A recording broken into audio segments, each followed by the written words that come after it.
بسم اللہ الرحمن الرحیم۔ حضرت ابوبکر صدیق رضی اللہ تعالیٰ عنہ کی پوری زندگی کے واقعات اس کثرت سے اس چیز کی مثالیں ہیں کہ ان کا احاطہ بھی دشوار ہے۔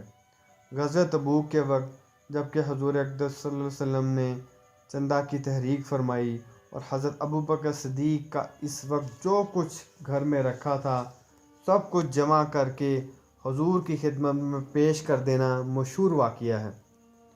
اور جب حضور صلی اللہ علیہ وسلم نے دریافت فرمایا کہ ابوبکر گھر میں کیا چھوڑا، تو آپ نے فرمایا اللہ اور اس کے رسول صلی اللہ علیہ وسلم یعنی ان کی خوشنودی کا ذخیرہ گھر میں موجود ہے۔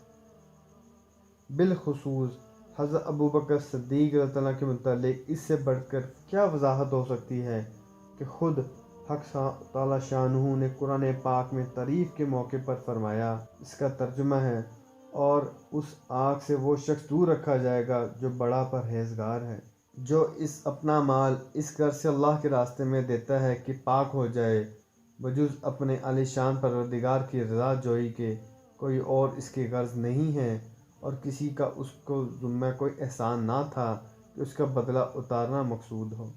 اس میں نہایت مبالغہ اخلاص کا ہے، کیونکہ کسی کے احسان کا بدلہ اتارنا بھی مطلوب اور مندوب ہے، مگر فضیلت میں احسان ابتدائی کے برابر نہیں۔ بیان القرآن۔ ابن جوزی رحمۃ اللہ علیہ کہتے ہیں کہ اس بات پر اتفاق ہے کہ یہ آیت شریفہ حضرت ابوبکر صدیق رضی اللہ عنہ کی شان میں نازل ہوئی۔ حضرت ابو ہریرہ رضی اللہ عنہ حضور اقدس صلی اللہ علیہ وسلم کا ارشاد نقل کرتے ہیں کہ مجھے کسی کے مال نے اتنا نفع نہیں دیا جتنا ابوبکر کے مال نے دیا۔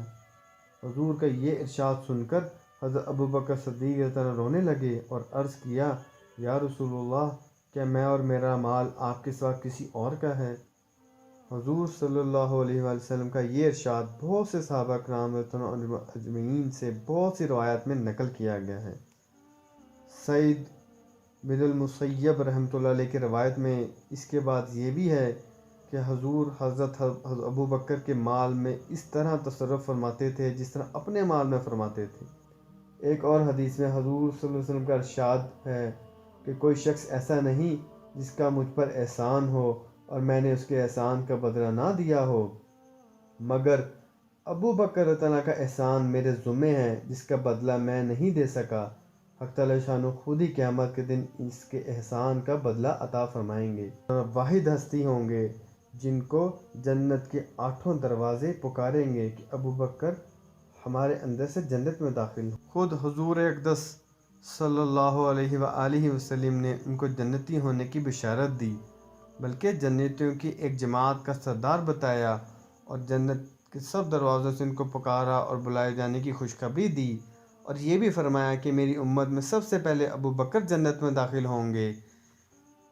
اس سب کے باوجود فرمایا کرتے تھے، حضرت ابوبکر فرمایا کرتے تھے کہ اللہ کے نبی کی زبانی حالانکہ سن لیا تھا کہ پکے ٹھکے جنتی ہیں، عشرہ مبشرہ میں ہیں۔ عشرہ مبشرہ کون تھے؟ وہ 10 صحابہ جن کو اللہ کے نبی نے دنیا میں بشارت دی تھی کہ وہ جنتی ہیں، اور پھر بھی کیا فرمایا کرتے تھے کہ کاش میں کوئی درخت ہوتا جو کاٹ دیا جاتا، کبھی فرماتے کاش میں کوئی گھاس ہوتا کہ جانور اس کو کھا لیتے، کبھی فرماتے کہ کاش میں کسی مومن کے بدن کا بال ہوتا۔ ایک مرتبہ ایک باغ میں تشریف لے گئے اور ایک جانور کو بیٹھا ہوا دیکھ کر ٹھنڈا سانس بھرا اور فرمایا کہ تو کس قدر لطف میں ہے کہ کھاتا ہے، پیتا ہے، درختوں کے سائے میں پھرتا ہے اور آخرت میں تجھ پر کوئی حساب کتاب نہیں۔ دوستو، یہ تھی زندگی اس ہستی کی کہ جس کو دنیا کے اندر اللہ کے نبی نے فرما دیا تھا کہ عشرہ مبشرہ میں اول نمبر پہ ہیں اور جنتی ہیں، جنت کا ہر دروازہ پکارے گا۔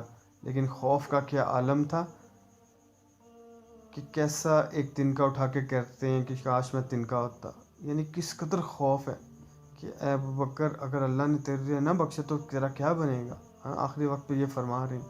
تو بھائیو، ہم اپنا حال دیکھ لیں، ہم تو ہیں ہی گنہگار۔ تو بھائیو، اللہ تعالیٰ سے ہم معافی مانگیں، توبہ کریں، تائب کریں اور کوشش کریں کہ اپنی طرف سے کسی دوسرے کی حق تلفی نہ ہو۔ یہ صحابہ کی زندگی ہمارے لیے مشرِ راہ ہے، وہ کر کے دکھا کے گئے، اللہ کے نبی کی 100% کاپی کر کے دکھا کے گئے۔ تو ہم بھی کوشش کریں کہ ان کے نقشے قدم پہ پہنچیں اور ہم بھی ان کا ساتھ ہمیں بھی نصیب ہو۔ اللہ پاک ہمیں آپ صلی اللہ علیہ وسلم کی سنت پر عمل کرنے کی توفیق عطا فرمائے اور صحابہ سے محبت کرنے کی توفیق عطا فرمائے۔